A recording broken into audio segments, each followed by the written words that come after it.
importante e a seguir a gente vai provar alguns teoremas famosos do assunto,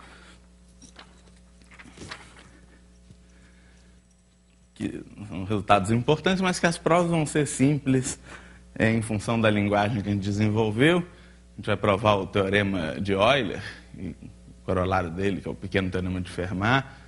Tem o teorema de Wilson também, que diz que P menos 1 fatorial é congruente a menos 1 módulo P se P é primo.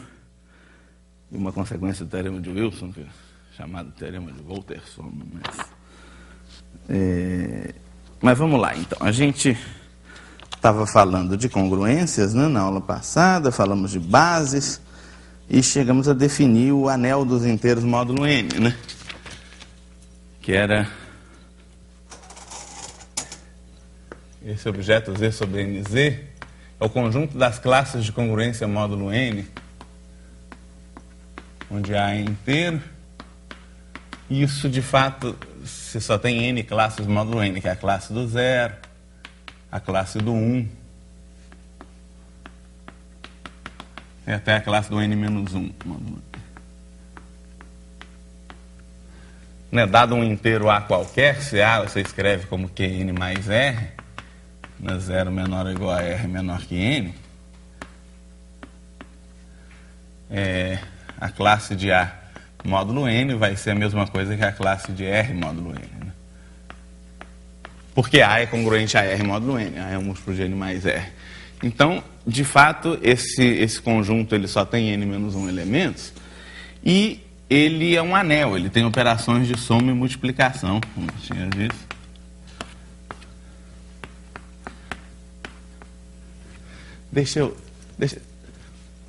Eu tenho cópias aqui da aula de hoje e da anterior.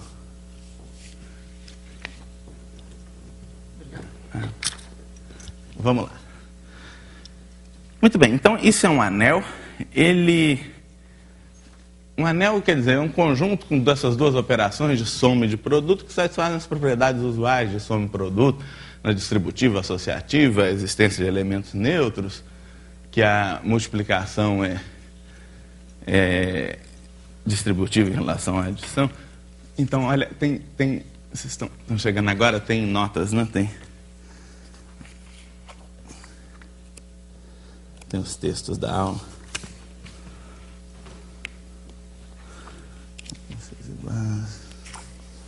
Isso. Eu não sei se vocês têm a da aula passada, que é de congruências e bases, não? Alguém? Mas eu tenho aqui, bom, vem.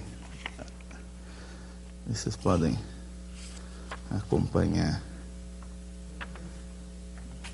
Né? Mas tem a de hoje também.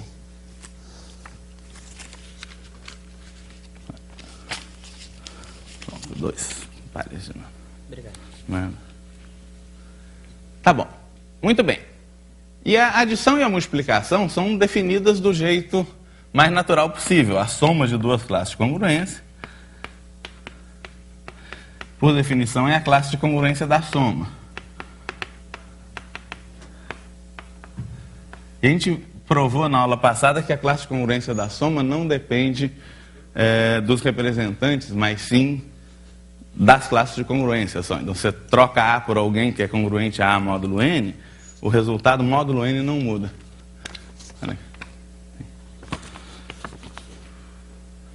Tem as notas aqui, vem cá.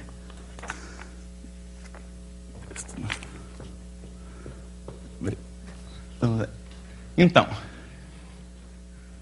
e o produto é a mesma coisa. A classe de A módulo N vezes a classe de B módulo N, por definição, é a classe de A vezes B módulo N.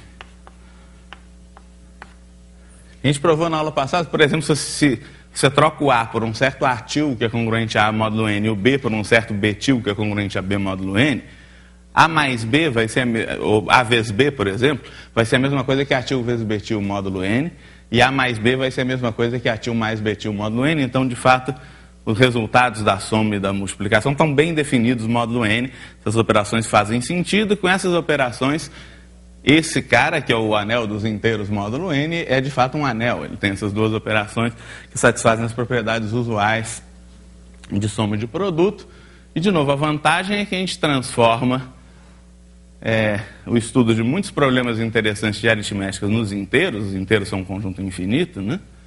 Num problema sobre a aritmética num conjunto finito, que é o anel dos inteiros do módulo n, que é um anel, tem boas propriedades algébricas, digamos, mas é um conjunto finito só com n elementos. Então, tem muita coisa interessante que segue disso. Esse conjunto tem um subconjunto muito importante, que é o conjunto dos invertíveis módulo n. Z sobre NZ estrela. Esse cara, por definição, é o conjunto das classes do A módulo n por os A's que são primos com n.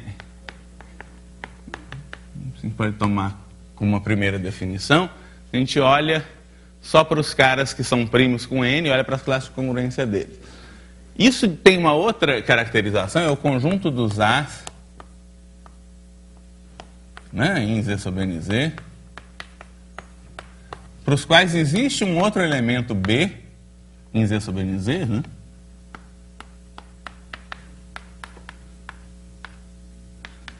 Então aqui a classe do A vezes a classe do B. Daqui a pouco a gente vai parar de escrever módulo n o tempo todo, principalmente quando tiver claro o módulo quem que a gente está olhando, vai simplesmente escrever classe do A vezes classe do B, mas por enquanto eu estou mantendo o módulo n. Então, a afirmação é que esse conjunto, o conjunto das classes dos caras que são primos com n, é exatamente o conjunto das classes que são invertíveis multiplicativamente. Quer dizer, dos caras que têm um inverso multiplicativo, quer dizer, tem um cara que multiplicado por ele dá 1. A classe do 1 módulo n é o elemento neutro da multiplicação, naturalmente. Qualquer cara vezes a classe do 1 dá ele mesmo. Então, um cara é invertível, você tem um cara que multiplicado por ele dá 1 módulo n. Né? Por que é isso? Por que vale essa igualdade? Quer dizer, de fato, dado A inteiro, existe B inteiro. Tal que AB é congruente a 1 módulo n, se e somente se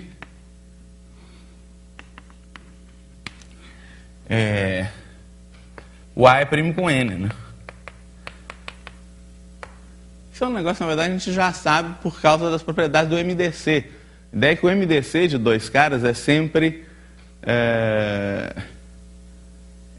uma combinação linear deles, né? Porque, de fato, AB congruente a 1 módulo n, né, quando você escreve essa equação, isso é equivalente a dizer que existe algum K inteiro, tal que AB é igual a 1 mais Kn, ou AB menos Kn igual a 1, tanto faz, né? Isso é equivalente a dizer que o MDC entre A e N é 1, né? Né? Porque se o MDC é 1, existe uma combinação linear de A e N com coeficientes inteiros, quer dizer, existem dois inteiros B e K, tais que AB menos Kn é igual a 1.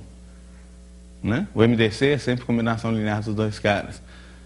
E, por outro lado, se tem uma combinação linear de A e N que dá 1, certamente o MDC tem que ser 1, porque se algum cara divide A e N, ele tem que dividir 1. Então, A e N não podem ter nenhum divisor comum maior que 1. Né? Então, dizer que o A é primo com n é a mesma coisa que dizer que o A é invertível módulo n. E esse Z sobre NZ estrela é o anel dos invertíveis módulo n. É o anel, não, desculpem, é o grupo multiplicativo dos invertíveis módulo n. Então, esse é um termo técnico. Um grupo é uma coisa que tem uma operação só, mas com a propriedade que todo elemento tem um inverso, a operação tem que ser associativa e todo elemento tem que ter um inverso. Não precisa necessariamente ser comutativa, mas nesse caso né? Z sobre NZ estrela com a operação de multiplicação é o grupo multiplicativo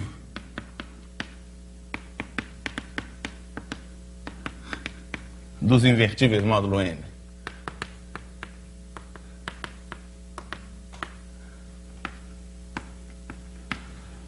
O número de elementos desse cara, por definição, é φ de n.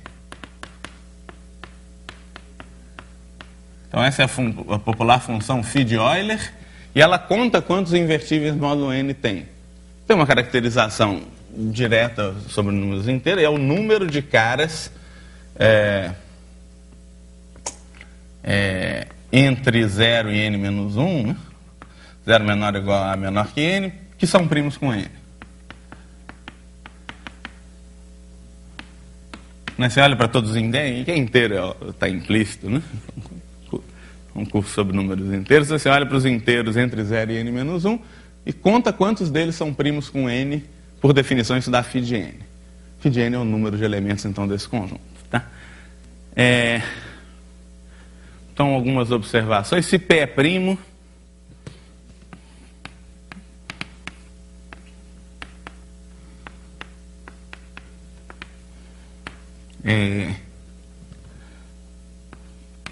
Z sobre NZ estrela é quase todo Z sobre NZ. Z sobre NZ menos a classe do zero.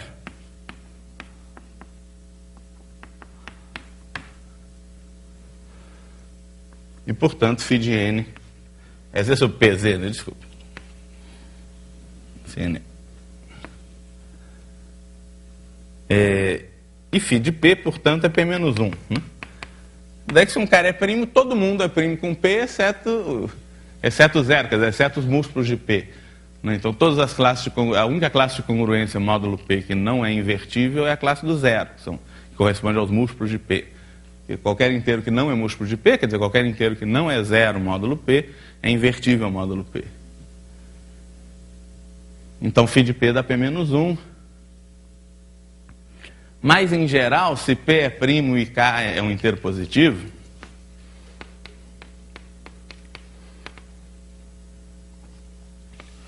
e K é maior ou igual a 1, Z sobre PAKZ estrela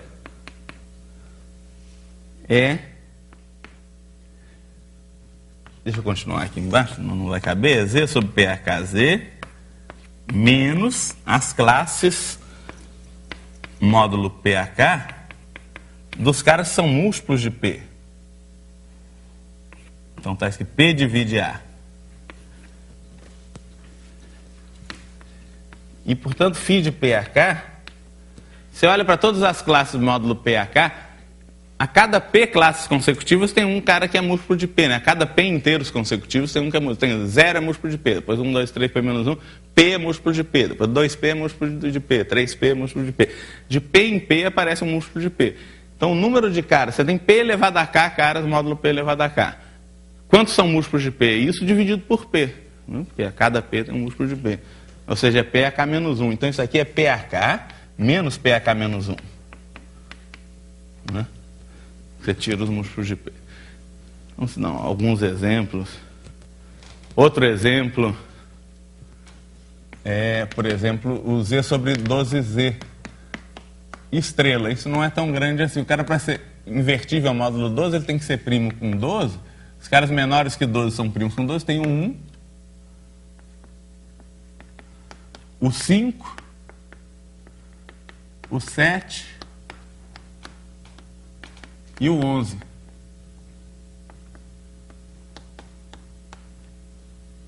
Então, isso tem 4 elementos, φ de 12 é 4.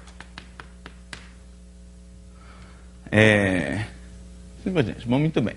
Então, definimos a função de Euler. A gente pode fazer uma outra observação sobre os primos, né? Que segue imediatamente dessa. Se P é primo, Z sobre PZ não só é um anel, mas é um corpo, é uma coisa que nem o Z é, né? Z é o anel de todos os inteiros.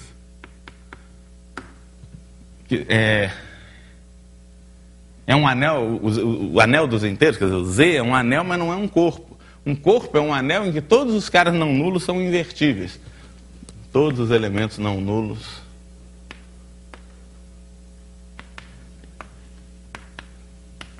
são invertíveis. Né? A gente acabou de ver que Z sobre PZ estrela é Z sobre PZ menos o zero. Todo mundo que não é zero módulo P é invertível módulo P.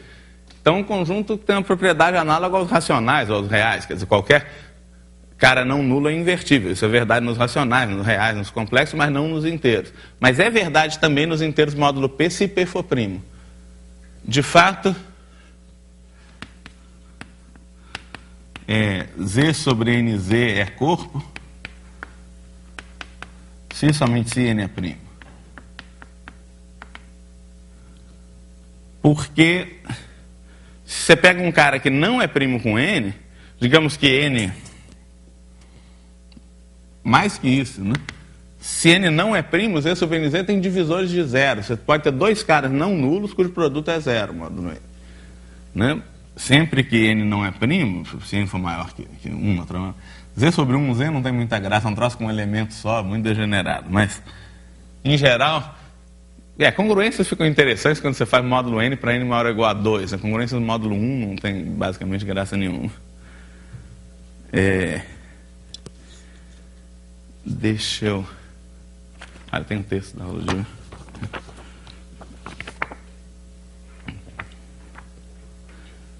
Muito bem.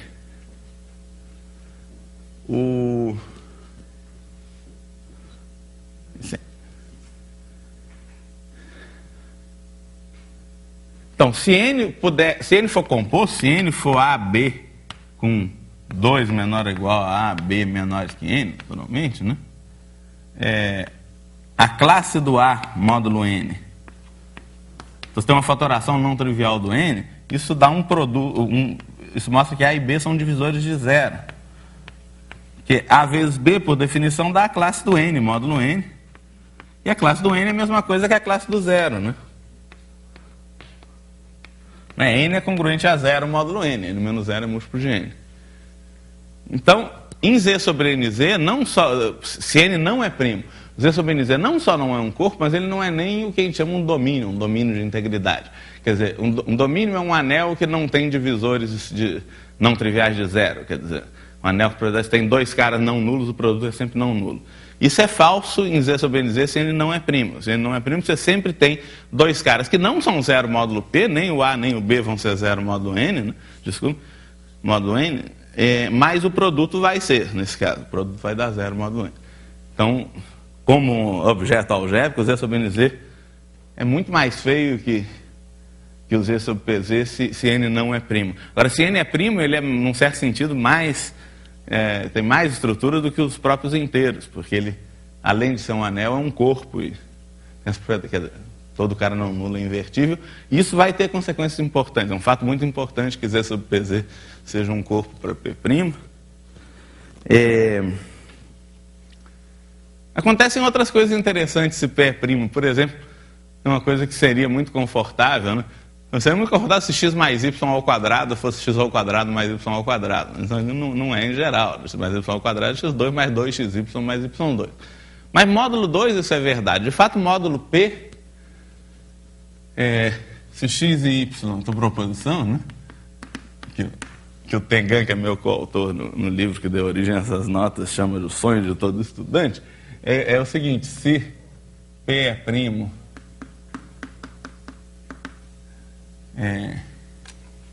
e A e B são inteiros, A mais B elevado a P é sempre congruente a A elevado a P mais B elevado a P módulo P. Ou seja, a classe de A mais a classe de B elevado a P é igual à classe de A elevado a P mais a classe de B elevado a P em Z sobre PZ. Você olha para as classes em Z sobre PZ. Aqui eu já não escrevi A módulo P, B módulo P, mas eu estou dizendo que a gente está em Z sobre PZ. Então, em Z sobre PZ vale isso, que A mais B elevado a P dá A, P mais B a P. Então, isso é particularmente conveniente, mas é importante que P seja primo para que isso seja verdade, né? A prova disso é simples, porque a gente pode usar o binômio de Newton. Eu vou provar a primeira versão, que é equivalente à segunda.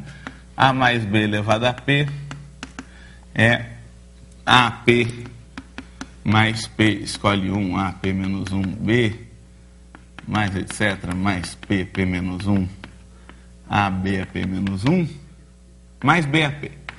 A ideia é que esses termos todos, né, o termo geral que aparece aqui no meio é uma coisa tipo P escolhe K,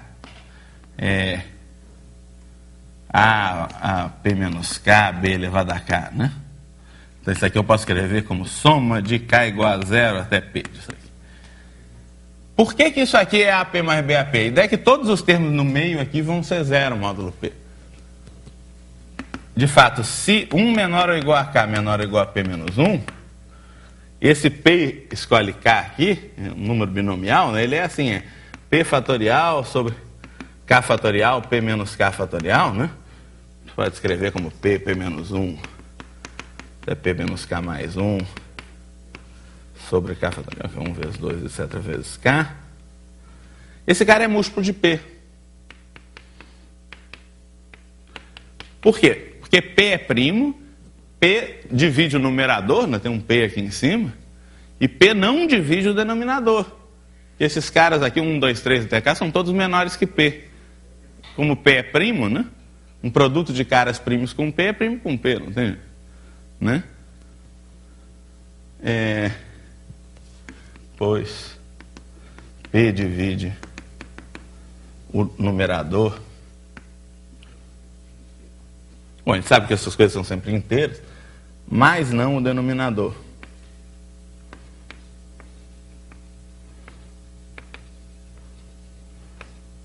Bom, isso termina a prova, né? Porque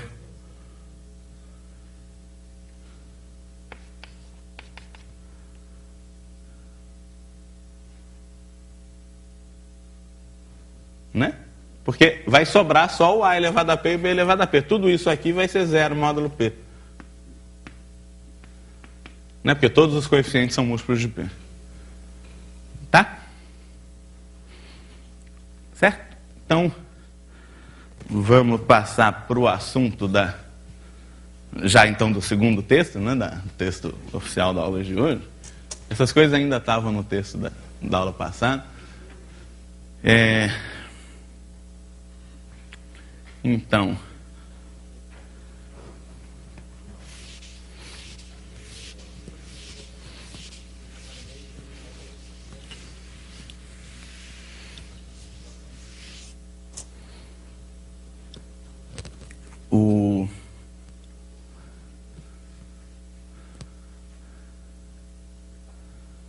certo, a gente...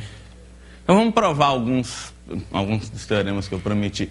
Um deles é o popular teorema de Wilson, que diz o seguinte: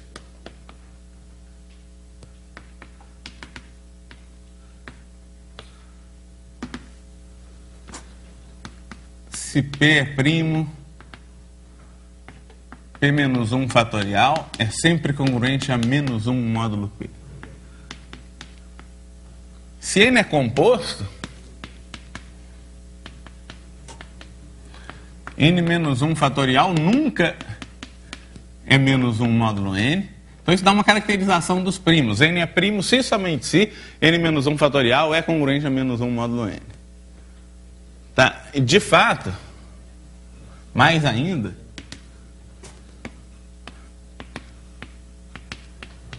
se N for maior que 4 e for composto, quer dizer, se N é pelo menos 6 e é composto, N menos 1 fatorial vai ser 0 módulo N.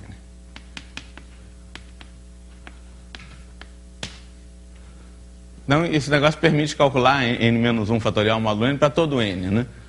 Os primeiros, que tem o N igual a 4, que é um caso especial, né? 3 fatorial é 6, que é 2 módulo 4, não é 0 módulo 4, também não é menos 1. Bom, 0 fatorial é 0 módulo 1, mas módulo 1 é tudo igual, né? Então 0 e menos 1 são a mesma coisa, quer dizer, 1 não faz muita diferença. Mas a partir do 2, por exemplo, 2 é primo, então 1 fatorial é menos 1 módulo 2, está certo. Para todo P' vale isso. Para 4, 3 fatorial é 2 módulo 4, mas se N é composto a partir de 6, N menos 1 fatorial vai ser sempre 0 módulo N, então em geral, com exceção do 4, N menos 1 fatorial ou é menos 1 ou é 0 módulo N. E é menos 1 exatamente quando N é primo, isso que está dizendo o teorema, tá? Prova. Então vamos provar primeiro essa primeira coisa, que é o caso dos primos, né? E a ideia é que P-1 fatorial é exatamente o produto de todos os invertíveis módulo P, né? 1, 2, 3 até P-1 são todas as classes módulo P, exceto 0, quer dizer, são todas as classes invertíveis módulo P. A ideia é que essas classes todas têm a classe, tem o inverso dela, a gente vai cancelar cada classe com o inverso dela, não vai sobrar quase nada. Por que a gente não cancela tudo quando a gente faz isso? Se a gente cancelasse tudo, no fim ia dar 1, né? Tem um produto, é o cara inverso, o cara inverso, o cara inverso, o produto ia dar 1. Então, vamos lá, P-1 fatorial é 1 vezes 2 vezes 3 até P-1. Para qualquer A, que eu falei, para qualquer A entre 1 e P-1, existe B entre 1 e P-1 também, tal que AB é congruente a 1 módulo P. Isso é verdade, porque todo cara entre 1 e P-1 é invertível módulo P, ele vai ter o inverso, também vai ser congruente a um cara entre 1 e P-1. Então cada cara tem um inverso. A ideia que eu estou dizendo é usar aí, bom, e o inverso do B vai ser o A, não? O inverso do A vai ser o B, o inverso do B vai ser o A. Então a ideia é que vai aparecer o A e o B em algum momento, você corta, quer dizer, o produto dá 1. Né? Por que a gente não corta todo mundo desse jeito? Se cortasse todo mundo, daria 1. Eu estou dizendo que dá menos 1. O que acontece?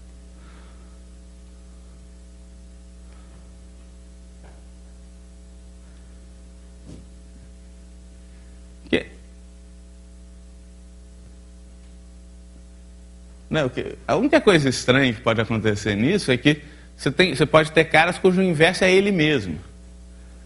Se o inverso do cara é ele mesmo, ele só aparece uma vez, ele não pode cortar com ele mesmo. Então aí você não corta, aí o cara fica lá. Mas sempre que o inverso do cara é diferente dele, módulo P, eles vêm aos pares. Então o cara é o inverso, o cara é o inverso. Então aí você corta todo mundo. O inverso é único, né? O inverso do inverso é o próprio cara. O inverso é único se AB for 1 e AC também for 1.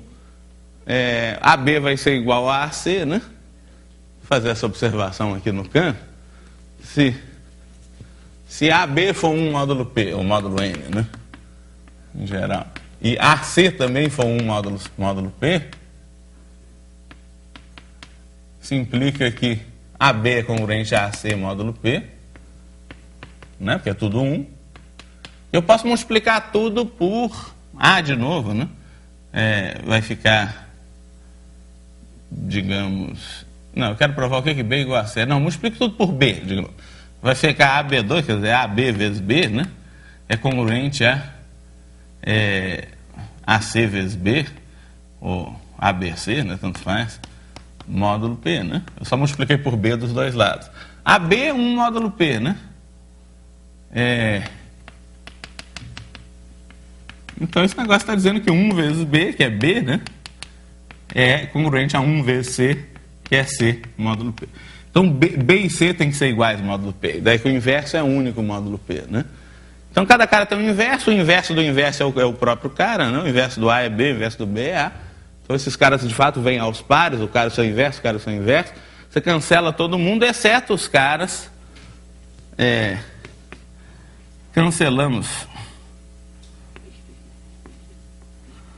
Cancelamos o produto de todos esses pares.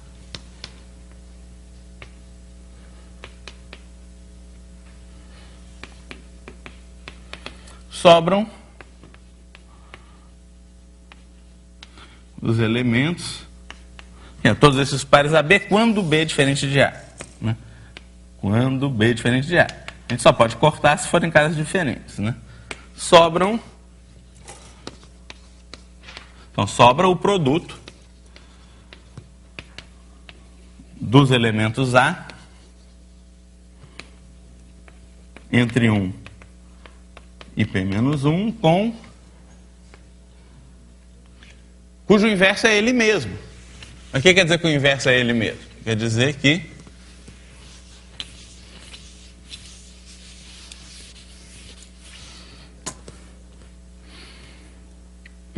que A ao quadrado é 1 módulo P.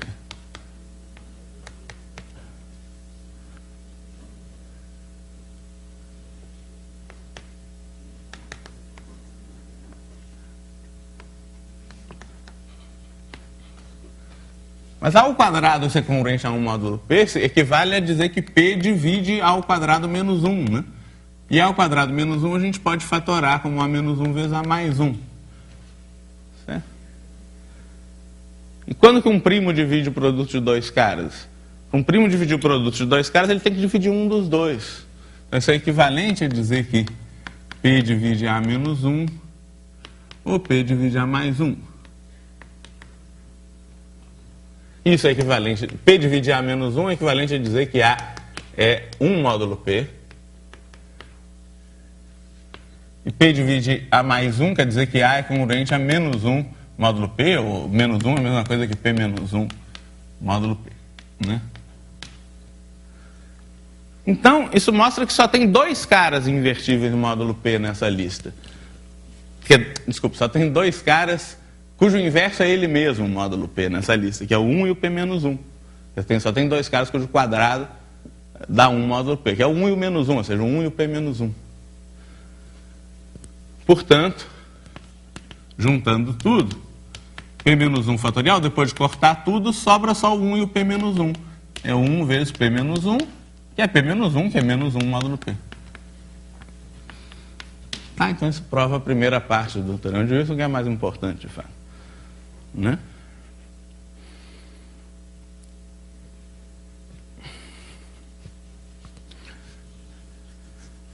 A segunda coisa é muito fácil de ver, que se n é composto, n menos 1 fatorial não é menos 1 módulo n. Dá uma olhada, se n é A vezes B, com A e B maiores ou iguais a 2, né?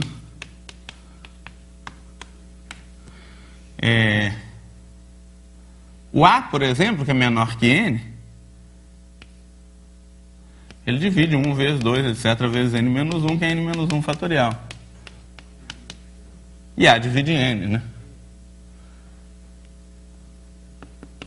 Então, em particular, o A divide o MDC entre n menos 1 fatorial e n. E, em particular, n menos 1 fatorial não pode ser invertível ao módulo n, por exemplo. Ele tem um fator comum com n, ele não pode ser menos 1 módulo n. Né? Se n menos 1 fatorial fosse menos 1 módulo n, ele seria primo com n em particular, né? Porque seria invertível ao módulo n. Se for menos 1, o inverso dele é ele mesmo, menos 1. Então, se n é composto, não tem nenhuma chance do n menos 1 fatorial ser menos 1 módulo n. E de fato, o n menos 1 fatorial vai ser 0 módulo n. Olha, se A for diferente de B, por exemplo, né? Se A for diferente de B, n, que é A vezes B, A e B são dois termos que aparecem nesse produto, né? Então, de fato, nesse caso, se A for diferente de B, o n menos 1 fatorial é 0 módulo n, é múltiplo de n, né? Então, só falta provar a última afirmação no caso em que A é igual a B, quer dizer, no caso em que n é um quadrado perfeito. Então, em geral, seja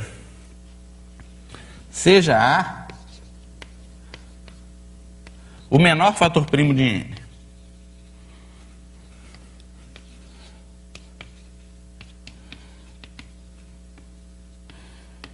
Então, o A é um divisor de n em particular, né? Então, n é A vezes B, né? O A é o menor fator primo de n, o B vai ser n sobre A. A gente está exatamente nesse caso, tem uma fatoração não trivial. Se B for diferente de A, acabou, né? Já vimos que n divide n menos 1 fatorial, ou seja, que n menos 1 fatorial é 0 módulo n. Se B é igual a A, o n é A ao quadrado, e o A é primo, né? A gente, não é verdade sempre que se n for composto, n menos 1 fatorial é 0 módulo n. Tem um contra-exemplo que é o 4, que é 2 ao quadrado. Então, no caso que A é igual a 2, não é verdade que n menos 1 fatorial é 0 módulo n. Nesse caso, o n menos 1 é 3, n menos 1 fatorial é é 6, que é 2 módulo 4. Né? Mas, se n for maior que 4, o A é maior que 2.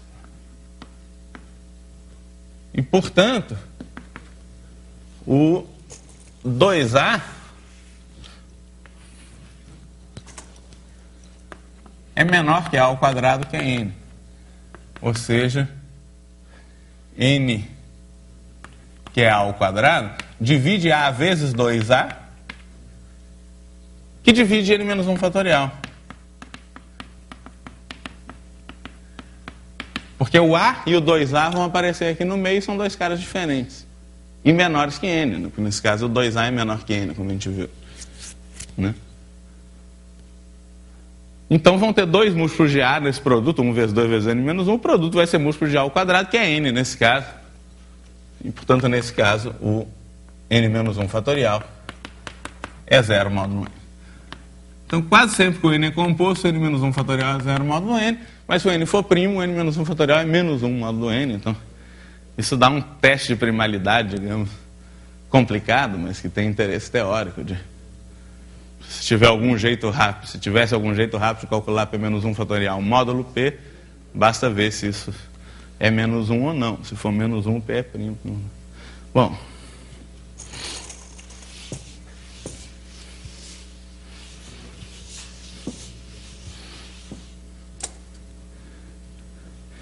Esse aqui eu vou colar o nome, como é que chama o cara? Wolstenholme. Então tem essa proposição desse cara com esse nome complicado.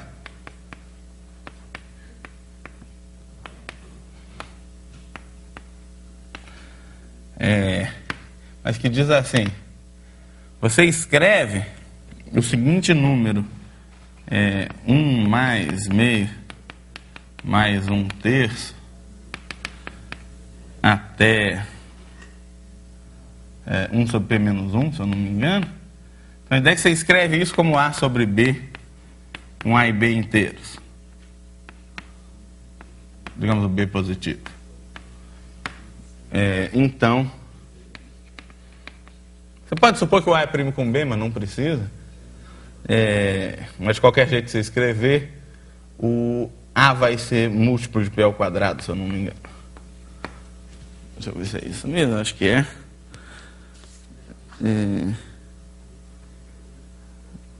Numerador é dividido por P ao quadrado, exatamente.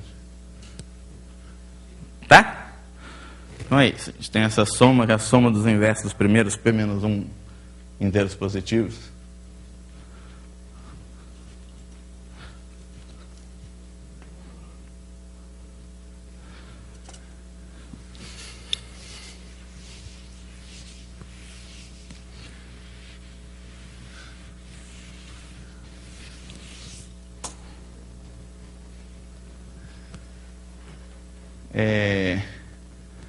Vamos lá, uma coisa que vai acontecer é que o denominador, se você igualar os denominadores, né, sem simplificar, o denominador vai ser P menos 1 fatorial.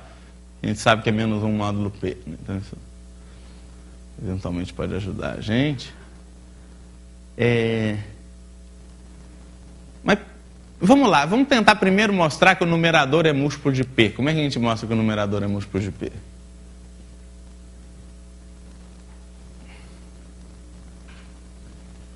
Bom, tem termos que você consegue juntar. Se você somar 1 com P menos 1, o meio com 1 sobre P menos 2, 1/3 com 1 sobre P menos 3, etc. Quando você iguala os denominadores, o numerador fica P. E fica, em geral, né? 2A sobre B, então vamos lá, prova.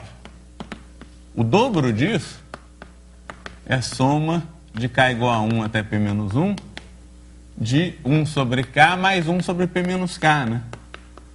Isso corresponde a escrever a soma de trás para frente, de frente para trás e somar termo a termo. Essa soma também é 1 sobre P menos 1 mais 1 sobre P menos 2, etc, mais meio mais 1. Aí você soma, no késimo termo você vai ter 1 sobre K mais 1 sobre P menos K. Então o dobro desse K Aí eu preciso supor, desculpem, Eu preciso supor alguma coisa sobre P, não pode ser 2 para começar. Se P for 2, você soma dá 1, que é 1 sobre 1. O numerador não é nem múltiplo de 2. P tem que ser um primo ímpar. E tem que ser maior que 3, eu acho, para isso dar certo. Porque para 3 dá 1 mais meio, que é 3 meios, que não dá certo. Né? Isso vai ser verdade para P maior ou igual a 5. Se P maior que 3 é primo, tem que ter essa hipótese. Isso vale a partir de 5, deixa eu checar. Bom, certamente para 2 e para 3 não vale exatamente. P maior que 3 é primo. Então a gente vai... Por que essa conta, por que não vale para 2, por exemplo? Para 2 não vai dar certo nem o meu argumento que o numerador é múltiplo de P. Porque eu estou multiplicando isso por 2, quer dizer, essa soma vai ter um 2 no numerador, só que eu vou ter que dividir o 2. Então isso aqui é soma de K igual a 1 até P menos 1, de P menos K mais K, quer dizer, de P sobre Kp menos K. Agora sim, né? Porque o numerador... Por que quando você iguala os denominadores, o numerador é múltiplo de P? Bom, isso é óbvio, né? Porque o numerador é P em todas as frações. Quando você iguala os denominadores, o numerador fica, obviamente, múltiplo de P. Mas por que o P não simplifica? Porque quando você iguala os denominadores, o denominador não fica múltiplo de P, né? Esses caras, K e P menos K, são ambos menores que P, e P é primo. Então, P não divide o denominador comum, que nesse caso aqui vai ser P menos 1 fatorial ao quadrado, porque tem 2 termos para cada um. Tá, então, se o teorema fosse só que o numerador é múltiplo de P, ia ser verdade para P maior ou igual a 3, primo, e ia ser fácil, por causa dessa expressão aqui. Mas a pergunta é por que que...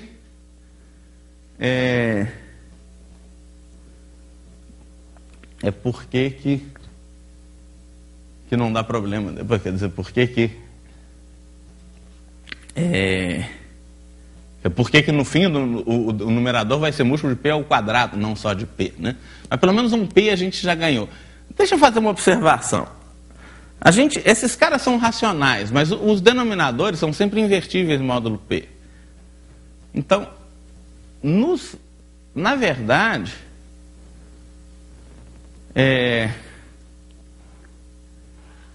uma coisa que simplificaria as nossas contas, se a gente definisse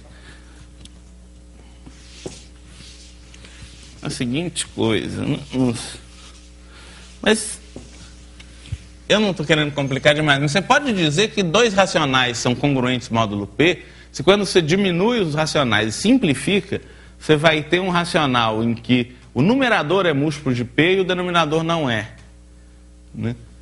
E é mais ou menos o que acontece aqui, quer dizer, esses caras, na verdade, eles podem ser um racional cujo denominador não é múltiplo de P, se P for primo, ele é congruente a um inteiro, módulo P. Eu posso tratar esses caras como se fossem inteiros, na verdade, mas eu não sei se eu vou querer fazer isso agora, que pode parecer meio abstrato.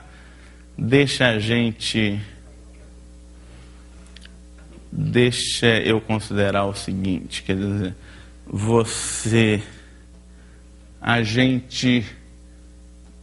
deixa eu falar, tá bom, como é que eu faria uma prova rápida usando o fato que a gente pode trabalhar nos racionais e como é que a gente traduziria isso para uma prova correta e precisa, falando só de números inteiros? Então deixa eu botar entre parênteses como é que eu continuaria a prova, tá? A ideia é que isso aqui é congruente a módulo P, né? A P que multiplica soma de K igual a 1 até P menos 1. Deixa eu botar um menos P em evidência. O denominador é módulo P, né? Esse P morre, é 1 sobre menos K ao quadrado. Se você tirar para fora, fica 1 sobre K ao quadrado. E a ideia é que o inverso de K, se K está entre 1 e P menos 1, vai ser outro K entre 1 e P menos 1. Todo mundo é invertível, então isso é congruente módulo P a menos P vezes soma de J igual a 1 até P menos 1 de J ao quadrado. Porque esses caras são... O K percorre todos os caras inversíveis módulo P. Então 1 sobre K módulo P também percorre todos os inversíveis módulo P. Então isso vai ser a soma dos quadrados, isso aqui. E tem uma fórmula, né, para a soma dos quadrados. Isso aqui, a soma dos quadrados até n dá n vezes n mais 1 vezes 2n mais 1 sobre 6. Então isso aqui é igual a menos P que multiplica P menos 1 vezes P vezes 2P menos 1. Então isso é uma identidade que vale para todo n e pode ser provado por indução facilmente. soma de k igual a 1 até n de k ao quadrado é n mais 1, 2n mais 1 sobre 6. Então isso aqui é uma identidade, isso vale para todo n maior ou igual a 1. Isso pode ser provado facilmente por indução. Indução isso sai fácil. Então usando isso, né, tem 1 sobre 6 aqui. Isso é 0 módulo p ao quadrado. Eu tenho esse 3 no denominador, por isso que não dá certo para p igual a 3. Né? Tem esse 6 no denominador. E isso é 0 módulo p ao quadrado. Tem um p aqui, outro p aqui. Tá bom, vocês podem dizer que eu estou roubando absurdamente, que eu estou fazendo contas com racionais como se fossem inteiros. Né? Mas nem tanto. Essa prova está certa e pode ser formalizada. Deixa eu tentar formalizar falando só de inteiros, de congruência de inteiros módulo n.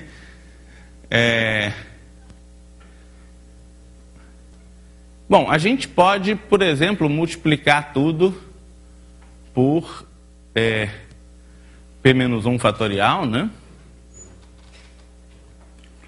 Ou por p menos 1 fatorial ao quadrado, deixa eu pensar.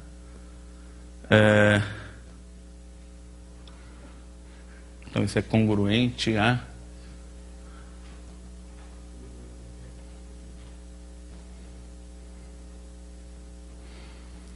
Isso. Então a gente poderia fazer assim, olha, 2... Então como é que a gente faria uma prova só com inteiro? A gente poderia matar o denominador nessa conversa, né? E multiplicar tudo por, digamos, p menos 1 fatorial ao quadrado, que é o denominador comum. Olha, 2p menos 1 fatorial ao quadrado vezes a sobre b. Agora isso vai ser um inteiro, né? Vai ser soma de... Vai ser p vezes soma de k igual a 1 até p menos 1, de p menos 1 fatorial sobre k, p menos 1 fatorial sobre p menos k. Esse cara aqui é tudo inteiro, né? O k é um dos termos do produto que dá p menos 1 fatorial, p menos k também. Esses dois caras são inteiros, isso aqui é um inteiro. É um inteiro e é 0 módulo p, né?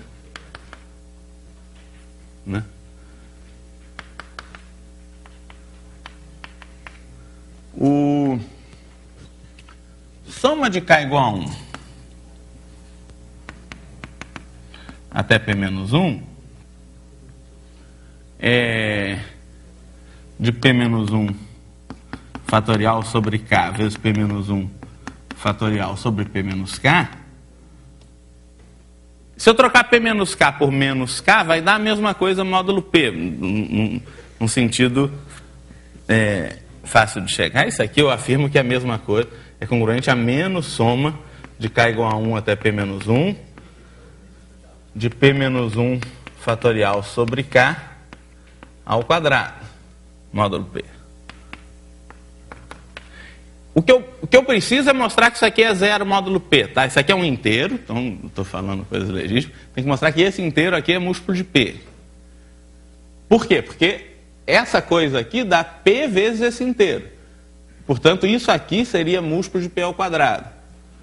E p menos 1 fatorial ao quadrado é primo com p, não é múltiplo de p. Então, isso não ajuda, não corta nada que tem a ver com p quer dizer, ele não acrescenta nenhum p no numerador, né? Ele corta com o denominador, naturalmente, mas não acrescenta nenhum p no numerador. Então, se isso aqui der um inteiro que é múltiplo de p ao quadrado, quer dizer que o a é múltiplo de p ao quadrado. Não tem como, né? Porque o p é primo com 2 e com p menos 1 fatorial ao quadrado. Tá? Por que isso aqui é congruente a isso? Porque cada termo é congruente, né? Se você fizer isso aqui mais isso, né? De fato, p menos 1 fatorial sobre k vezes p menos 1 fatorial sobre p menos k, mais p menos 1 fatorial sobre k ao quadrado, isso é p menos 1 fatorial sobre k, que multiplica isso mais, quer dizer, p menos 1 fatorial sobre p menos k, mais p menos 1 fatorial sobre k, que ou seja, multiplica p vezes p menos 1 fatorial sobre kp menos k. Isso aqui é inteiro, isso aqui também é inteiro, e isso é um inteiro múltiplo de p, porque tem p no numerador e não tem p no denominador, né? Isso aqui é 0 módulo p. Então, de fato, em cada termo, isso aqui é menos isso, então está certa essa congruência, né?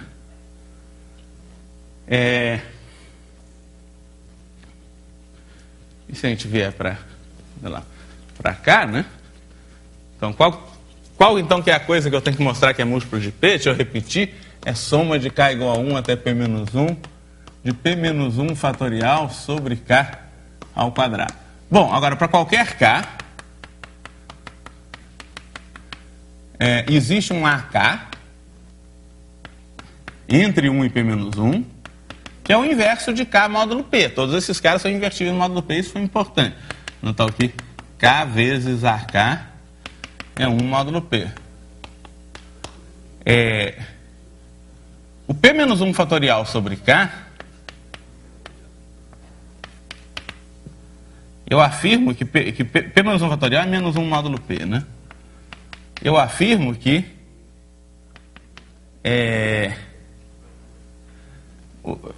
então, K vezes P menos 1 fatorial sobre K, P menos 1 fatorial sobre K é um inteiro, né? Esse cara é menos 1 módulo P. E a gente sabe que K vezes menos AK é congruente a menos 1 módulo P também. Então, o AK é o inverso do K, né?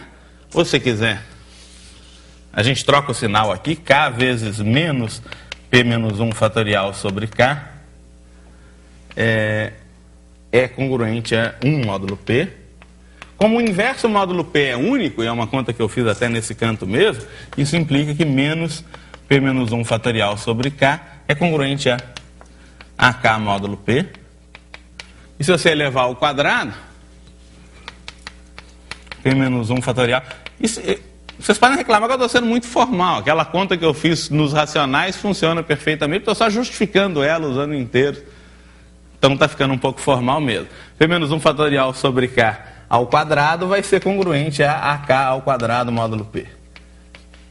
Então essa soma que aparece ali, né?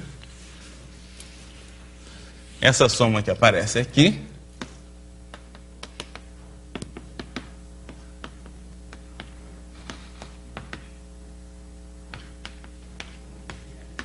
é a mesma coisa que essa soma aqui, no módulo P, é soma de K igual a 1 até P menos 1 de AK ao quadrado.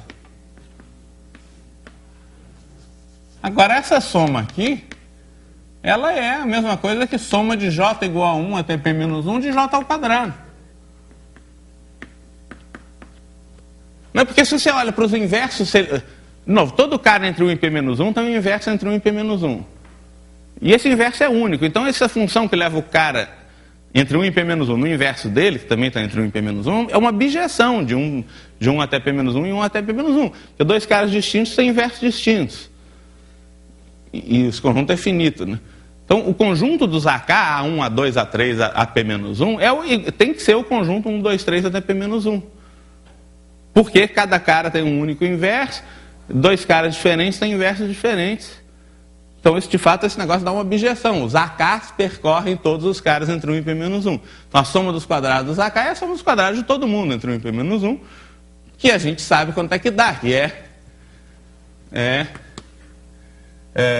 P menos 1 vezes P vezes 2P, 2P menos 1 mais 1, quer dizer, 2P menos 1 sobre 6, módulo P, né?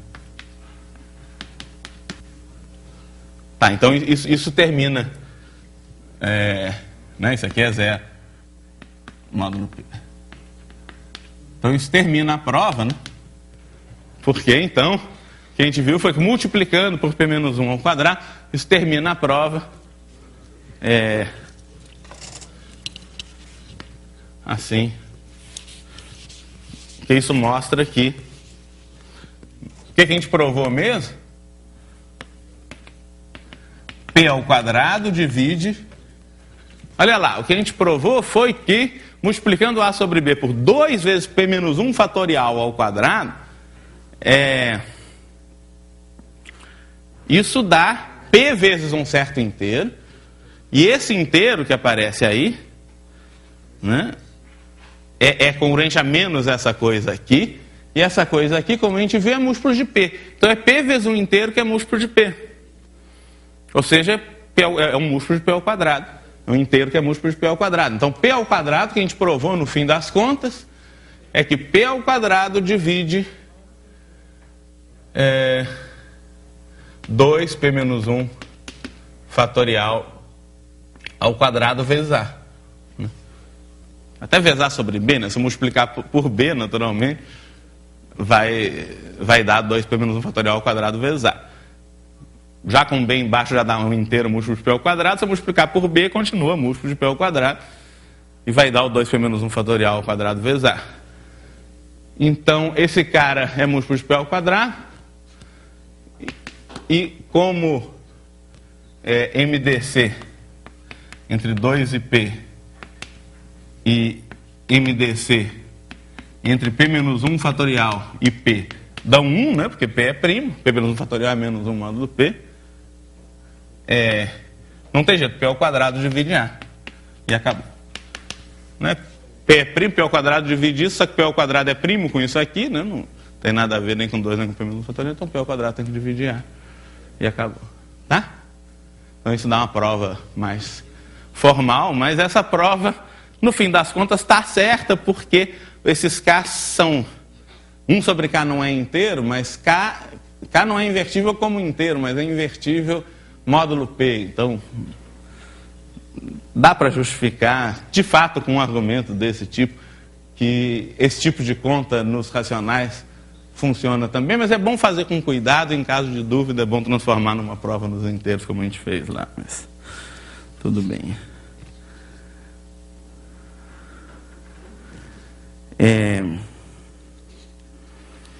Tá bom, eu estou adotando a tática de... Bom, acho que dá tempo talvez de dar um exemplo. Deixa eu ver que exemplo que ele dá de aplicação do Volterstone. Não, tem uma conta complicada. Não, a gente está com um tempo um pouco limitado. Deixa eu passar para o teorema de Euler. Eu vou fazer o seguinte, fazer teoria, depois a gente faz exemplos de tudo. Eu não queria parar essa aula no meio antes de provar o teorema de Euler. Mas vai ser rápido o teorema de Euler, então a gente vai ter tempo de fazer alguns exemplos, sim. Vamos lá, mas até aqui tudo bem, né? Provamos o teorema de Wilson, provamos o teorema... Como é que chama esse cara? Wolstenholme. Então, vamos provar agora o popular teorema de Euler-Fermat, que, como vocês vão ver, é um teorema bacana, que parece muito geral, não parece nada óbvio, mas a gente vai dar uma prova bastante rápida. Teorema de Euler-Fermat. Que o caso particular mais famoso dele é o chamado pequeno teorema de Fermat. Mas ele diz o seguinte, em geral, se A é inteiro, se A e N são inteiros, N é maior que zero, A é primo com N.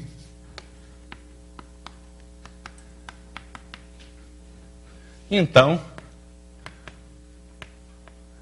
A elevado a φ de N é sempre congruente a 1 módulo N.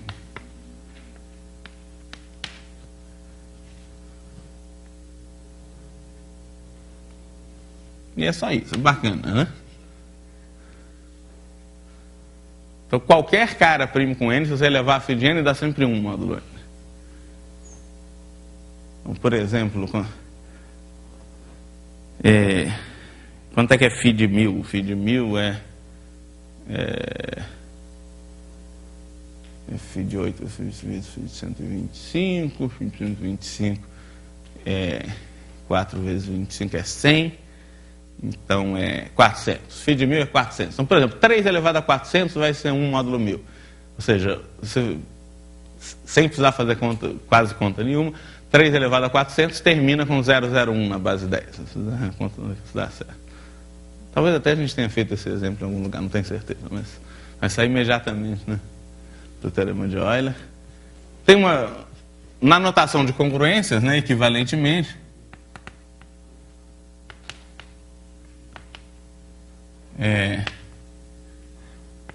se A está em Z sobre NZ estrela, então A elevado a φ de N é 1. Qualquer cara invertível módulo N, se você elevar a φ de N, dá 1. Como classe de congruência módulo N, quer dizer, congruência a 1 módulo N. Tá? Essa é a mesma coisa de dizer que A elevado a φ de N é congruente a 1 módulo N. Porque A é invertível módulo N se somente se o MDC entre A e N é 1, né? E de fato a gente vai provar essa versão aqui. Mas vamos... Bom, vamos lá, vamos provar. De novo, na primeira vista não parece fácil, mas a prova vai ser relativamente curta, porque a ideia justamente é que se o A é primo com N, o A é invertível módulo N. E se você multiplica dois caras que são invertíveis, o resultado vai ser invertível também. Né? O inverso do produto é o produto dos inversos. Os dois caras são invertíveis. Então, se... A ideia é pegar o Z sobre N Z estrela, que é o conjunto de todos os invertíveis módulo N, e quantos elementos ele tem? Ele tem φ de N elementos por definição.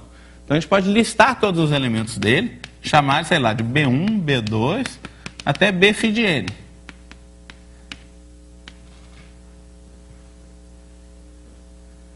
O que acontece se eu pego todos os invertíveis módulo N e multiplico todos por A? Pela classe do A módulo N, né? Que é o A invertível módulo N. De novo, se você multiplica dois caras que são invertíveis, o resultado vai ser invertível. Então, esses caras vão ser todos invertíveis módulo N, mas como você tem φ de N elementos, se você multiplicar todo mundo por A, você continua tendo φ de N elementos.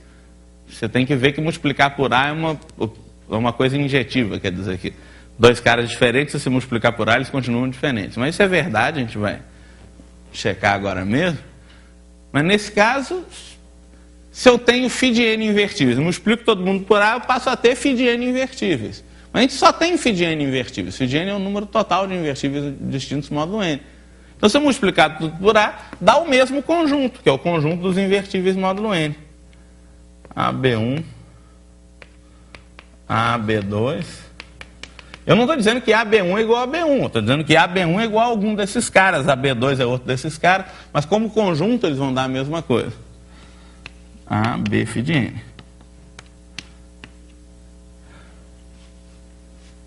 Então, deixa eu justificar isso. De fato,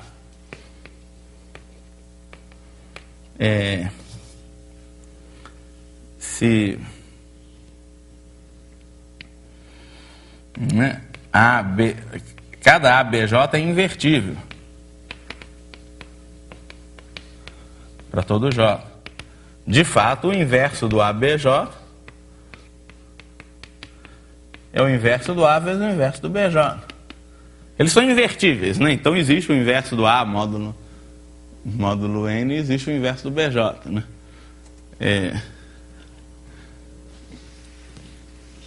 Vocês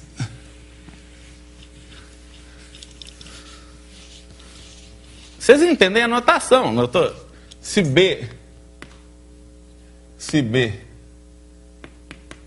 está em Z sobre N Z estrela, B menos 1, por definição, é o único elemento.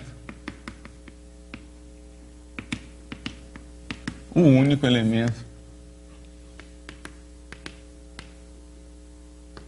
de Z sobre N Z estrela com B vezes B menos 1 igual a 1.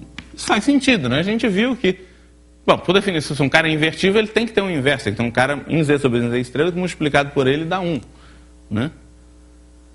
E esse cara a gente viu que é único também. Né? Se tivesse, a gente fez aquela conta. Se AB foi igual a AC igual a 1 módulo N, a gente multiplicava por B dos dois lados e concluía que B igual a C módulo N. Então esses caras são únicos. Né? O B menos 1 também é invertível. O inverso do B menos 1 é o B. Então B menos 1 tem que estar em Z sobre N Z estrela e é único. Quer dizer, essa notação faz sentido. E o produto de dois invertíveis é invertível porque o inverso do produto é o produto dos inversos. Se você multiplicar isso aqui por ABJ, vai cortar o A vezes A menos 1 vai dar 1, BJ vezes BJ menos 1 vai dar 1, o produto vai dar 1 vezes 1, que é 1. Então tudo isso faz sentido.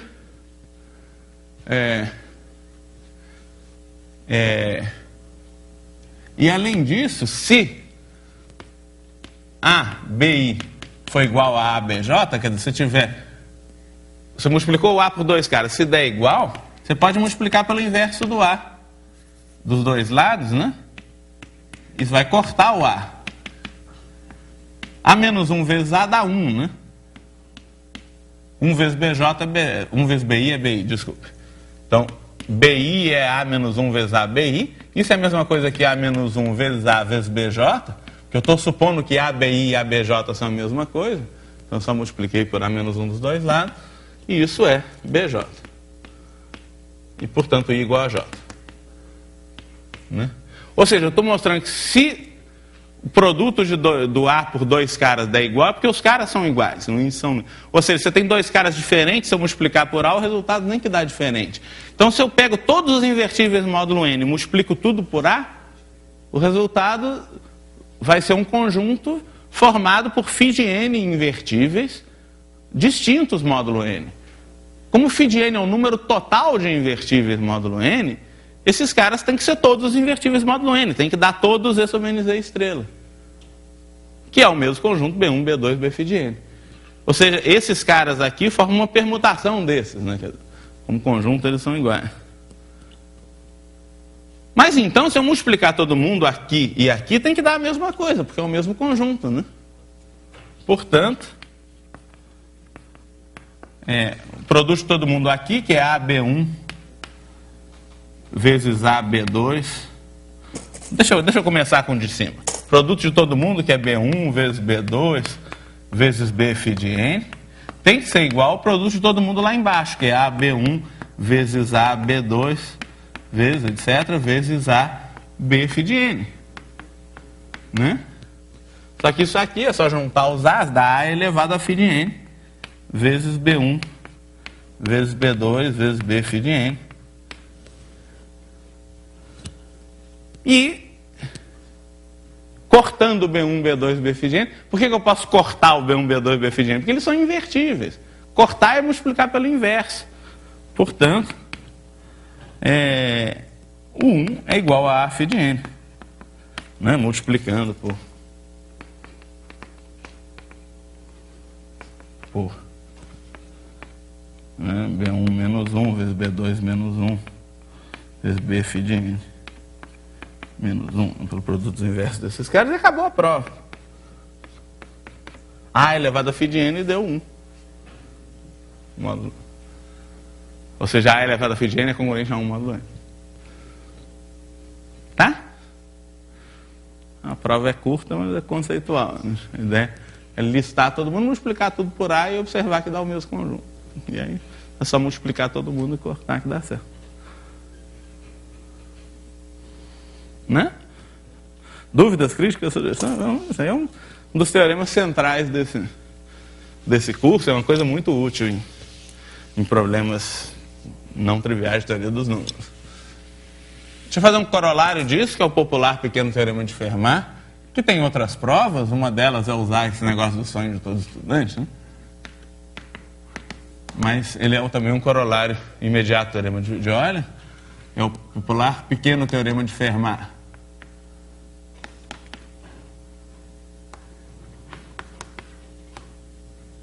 Que diz que se P é primo e A é um inteiro qualquer, então A elevado a P é sempre congruente a A módulo P. E a prova do corolário é quase imediata, tem dois casos, se P divide A, tanto A elevado a P quanto A vão ser múltiplos de P e, portanto, vão ser 0 módulo P. E se P não divide A,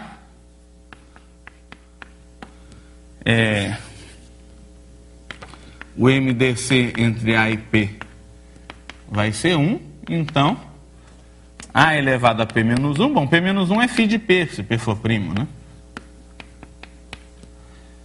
E A elevado a φ de P, pelo teorema de Euler, como P é primo com A, é congruente a 1 módulo P.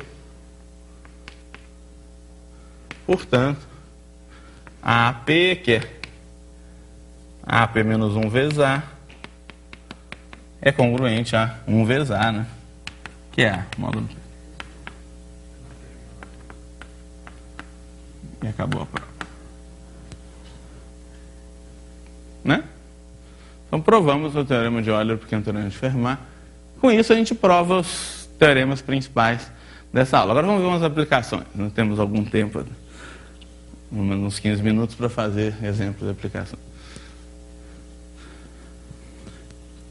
Deixa eu fazer um problema que eu gosto bastante, que ele parece bem difícil à primeira vista, mas ele dá uma solução muito curta.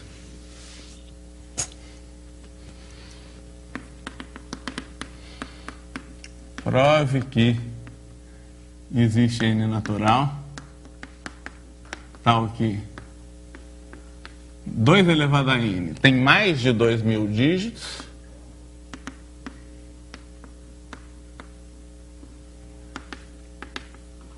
e tem pelo menos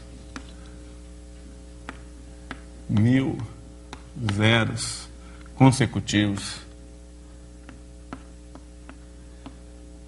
dentre seus 2.000 últimos dígitos.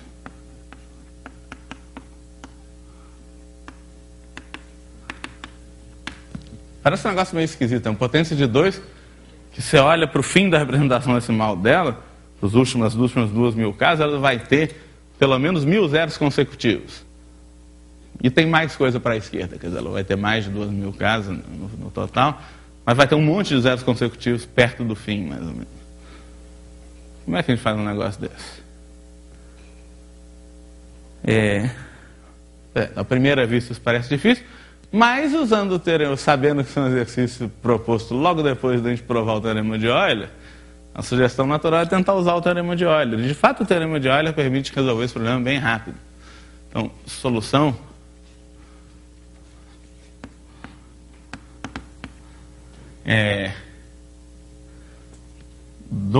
dá até para não só provar que existe, mas exibir um N natural com essa propriedade. Eu vou dizer quem é.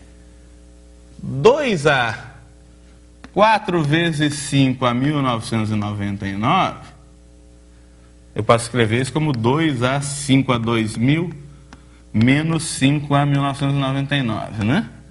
5 a 2000 menos 5 a 1999 é φ de 5 a 2000. Você lembra que a gente viu que se P é primo e K é natural, φ de P elevado a K era sempre P elevado a K menos P elevado a K menos 1. Né? Muito bem. E isso, pelo teorema de Euler, como 2 é primo com 5, portanto é primo com 5 a 2000, esse cara é 1 módulo 5 a 2000. Né? Direto do teorema de Euler. O MDC entre 2 e 5 elevado a 2000 é 1. Portanto, 2 elevado a φ de 5 a 2000 é congruente a 1 módulo 5 a 2000. Um caso particular do teorema de Euler. Tá? Ou seja, o que quer dizer que é congruente a 1? Quer dizer que 2 elevado a essa coisa, 4 vezes 5 a 1999, é um certo inteiro, K, naturalmente, vezes 5 elevado a 2000, porque esse cara é maior que 1, mais 1. Né? Mas a gente está interessado nas 2.000 últimas casas decimais de algum cara. 2.000 últimas casas decimais tem a ver com congruência módulo 10 a 2.000. O que a gente tem que fazer com 5 a 2.000 para virar 10 a 2.000? A gente multiplica por 2 a 2.000, né? Então vamos multiplicar tudo por 2 a 2.000. Quando você multiplica isso por 2 a 2.000, você soma 2.000 no expoente. 4 vezes 5 a 1999, mais 2.000. O expoente é isso aqui, é uma potência de 2, né? Isso é K vezes 10 a 2000, mais 2 a 2000. K vezes 10 a 2000 deixa um buraco de 2.000 zeros no fim. A gente vai somar esse 2 a 2000. Só que 2 a 2000, por exemplo, 2 ao cubo é menor que 10. Portanto, 2 a 2000 é menor que 2 a 2001, que é 2 ao cubo a 667, que, portanto, é menor que 10 elevado a 667. Ou seja, 2 a 2000 tem no máximo 667 casas decimais, de fato tem menos. Quando você pega um número que tem 2.000 zeros aqui no fim, 2.000 zeros, e você soma um número aqui, né, que tem no máximo 667 casas, Quando você soma, você vai ter um número que tem pelo menos 1.333 zeros consecutivos aqui no fim, né? Quer dizer, a ideia é que esse 2 a 2.000 é um número pequeno que não vai ocupar todos esses 2.000 últimos zeros decimais, vai ocupar uma parte pequena, vai ocupar no máximo 667 delas, vão sobrar pelo menos 1.333 zeros consecutivos, e isso resolve o problema. Ele sai rapidinho com o teorema de Euler. Bonitinho, né? Então vamos fazer outros exemplos. O teorema de Euler tem uma aplicação muito importante para criptografia, que é chamada a criptografia RSA. Deixa eu falar dela, talvez seja uma aplicação mais famosa, mais importante do teorema de Euler.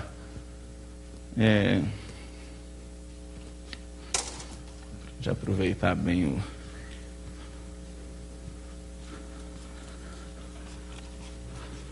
tempo, né?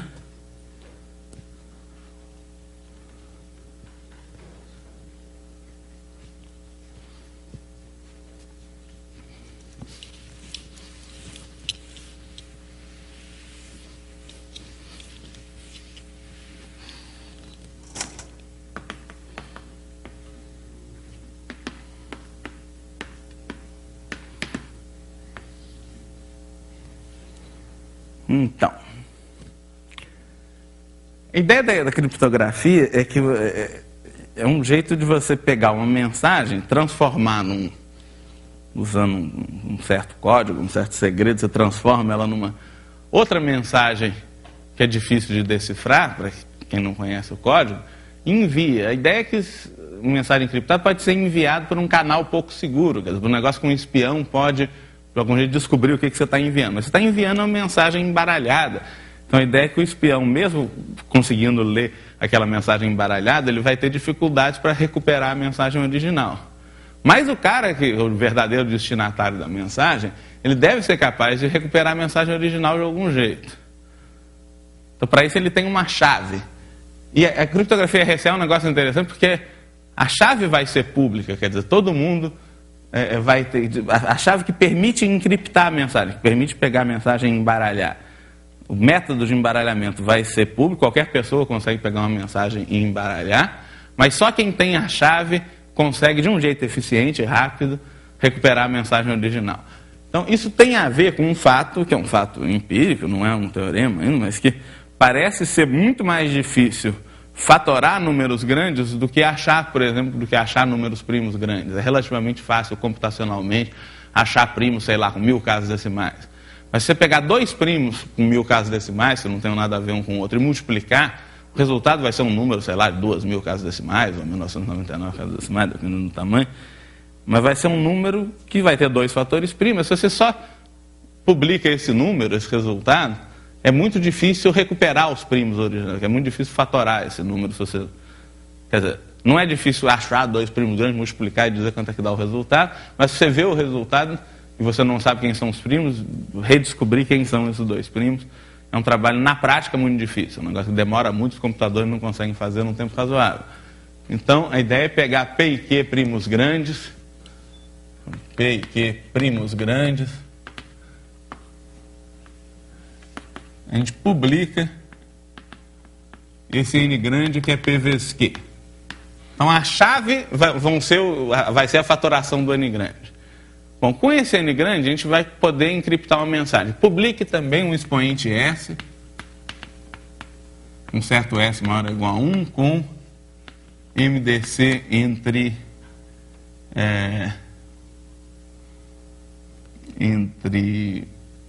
S e P-1 vezes Q-1, que vai ser o φ de N, né? Igual a 1. Então o S a gente escolhe tendo essa propriedade, conhecendo quem são P e Q. Uma mensagem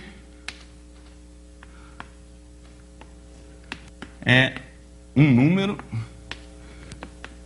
Mensagem pode ter um monte de letra, mas você pode transformar cada letra num número, tem esses códigos de 3 dígitos para cada letra, né? Ou de qualquer outro jeito, né? Você pode supor que a mensagem é um número grande. É um natural com 1 menor ou igual a m menor que n. Então é um natural módulo n. É muito difícil um cara ter fator comum com n. Com n só tem 2 fatores primos muito grandes. Então a gente vai supor, só para simplificar um pouco, podemos supor, mas não precisamos.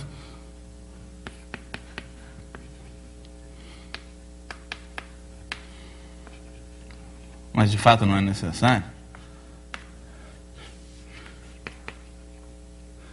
Na nota a gente faz o caso geral, que MDC entre M e N é 1. Bom, quem quer feed esse P-1 vezes Q-1 vai ser, na verdade, o feed N. A gente vai ver por quê. Mas, deixa eu dizer como é que é a mensagem encriptada. A mensagem encriptada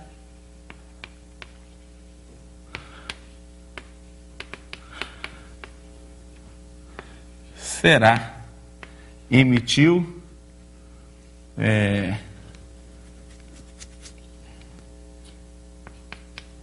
emitiu vai ser um cara, vai ser um número natural com 1 menor ou igual a emitiu menor que n, tal que emitiu é congruente a m elevado a s módulo n.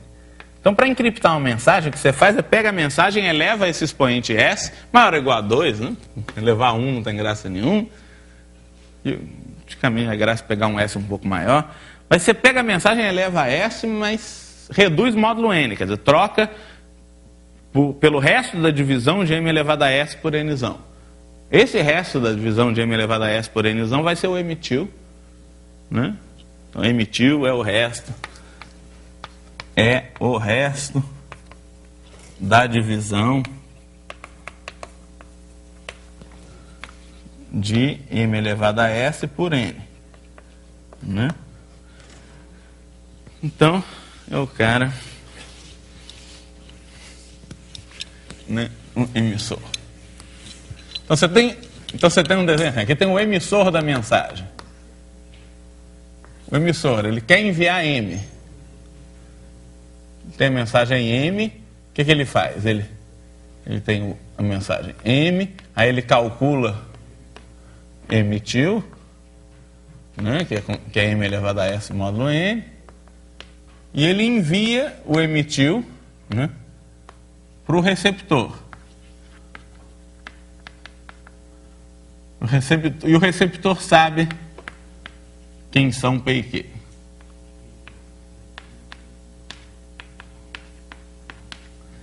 Aí suponha que um espião lê essa mensagem que está sendo enviada. Emitiu, foi mandado por e-mail, um e-mail pouco seguro, o cara pegou, leu, emitiu.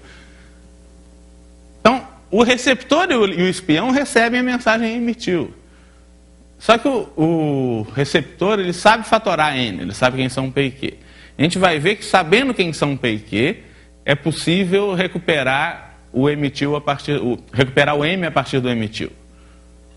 Mas se a gente não souber quem são P e Q, ninguém conhece nenhum método razoável para recuperar a mensagem original. Então o espião, mesmo lendo essa mensagem emitiu, se ele não souber a chave, se ele não souber a fatoração do N, você vê que o emissor, o receptor, ele pode até publicar no jornal quem são o N, quem é o Nzão e quem é o S. Assim, qualquer pessoa pode ser um emissor, qualquer pessoa tem uma mensagem, você pega, eleva a S, calcula módulo N e manda para o receptor. Você pode até publicar no jornal, se quiser ligar o receptor e ler a mensagem no jornal, mas as outras pessoas que não são receptor não sabem fatorar N e não vão saber recuperar a mensagem. Como que o receptor recupera a mensagem? Bom, o receptor sabe quem são P e Q, ele sabe quem são, então, P-1 e Q-1, sabe que o S é primo com P-1, Q-1. Existem X e Y que você pode supor naturais, tais que S vezes X menos P-1 vezes Q-1 vezes Y dá 1. X e Y podem ser achados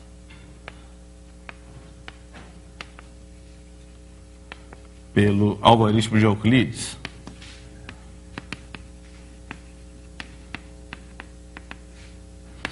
Então, o emissor sabe achar o x, porque ele sabe quem são P e Q, então sabe quem é P-1 vezes Q-1.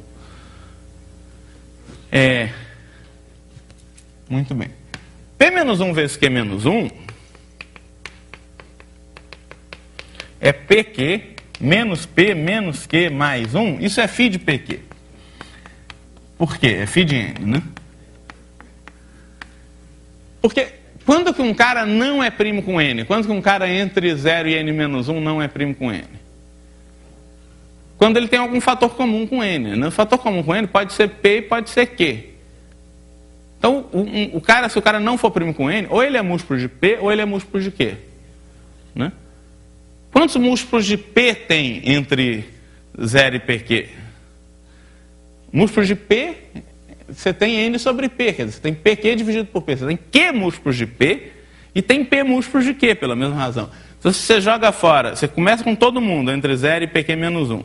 Joga fora os múltiplos de Q, joga fora os múltiplos de P. O que acontece é que tem um cara que é múltiplo de P e Q ao mesmo tempo, que é o 0, que é congruente a PQ, módulo PQ. Então você tem que devolver esse cara. O número de elementos da união de dois conjuntos é o número de elementos daqui mais o número de elementos daqui menos a interseção. A interseção tem um elemento só, que é o 0, módulo PQ. Então, o número de elementos da união dos caras que são múltiplos de Q ou múltiplos de P vai ser P mais Q menos 1. Então, se você pega todo mundo e diminui isso, vai dar PQ menos P menos Q mais 1, que é o φ de PQ. Então, isso não é difícil de provar, mais de uma razão. Então, de fato, esse PQ menos P menos Q mais 1 é o φ de PQ. E se você fizer o emitil elevado a x, isso vai ser congruente, o emitil é congruente a m elevado a s. Né? Isso é congruente a m a s a x, né? Que é m elevado a sx. Sx é P menos 1 vezes Q menos 1, Y mais 1, né? Sx é isso mais 1. Ou seja, isso é M a φ de Nzão, né? Vezes Y mais 1. Ou seja,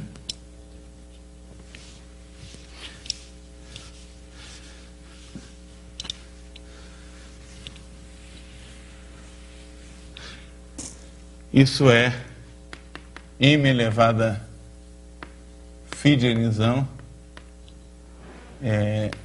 elevado a y vezes m. M elevado a φ de Nzão é 1 módulo Nzão, né? Então, teorema de Euler diz que isso aqui é 1 módulo n.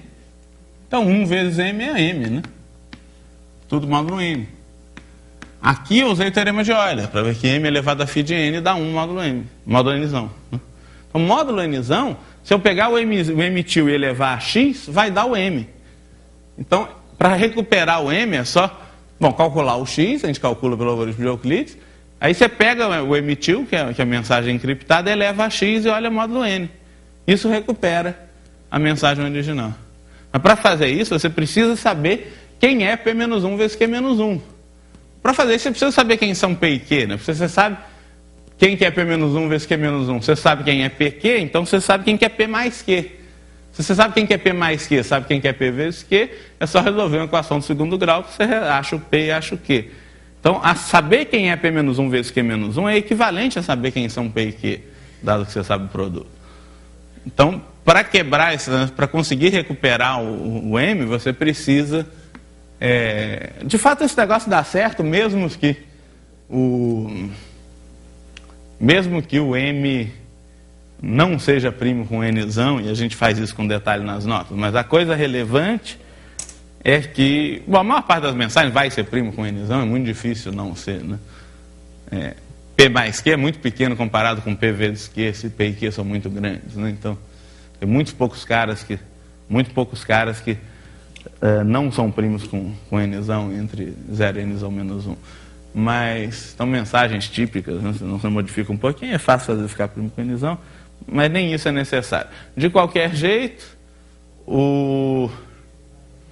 esse negócio permite, em qualquer caso, recuperar a mensagem original a partir da mensagem encriptada, mas para isso você precisa saber fatorar o Nzão, e aí que está o problema. É muito difícil fatorar, muito difícil computacionalmente fatorar números desse tipo, que são produtos de dois primos grandes, aqui não são, em geral, assim, né?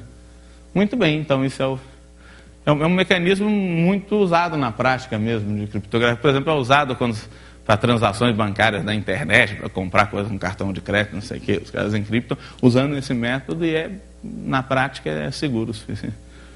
Quando os computadores vão melhorando, eles conseguem fatorar números, mas aí você aumenta o tamanho dos primos. Né? A ideia é que é sempre mais rápido, a menos que tenha uma descoberta teórica muito surpreendente, mas a ideia é que, por melhores sejam os computadores, sempre vai ser mais rápido achar primos muito grandes do que fatorar números da mesma ordem de grandeza, do quadrado dele, sei lá. Então, é isso. Então tá bom, obrigado. Então a gente vai fazer um intervalo, né, uns 15 minutos, depois a gente volta com a aula de combinatória, continuar basicamente a aula passada.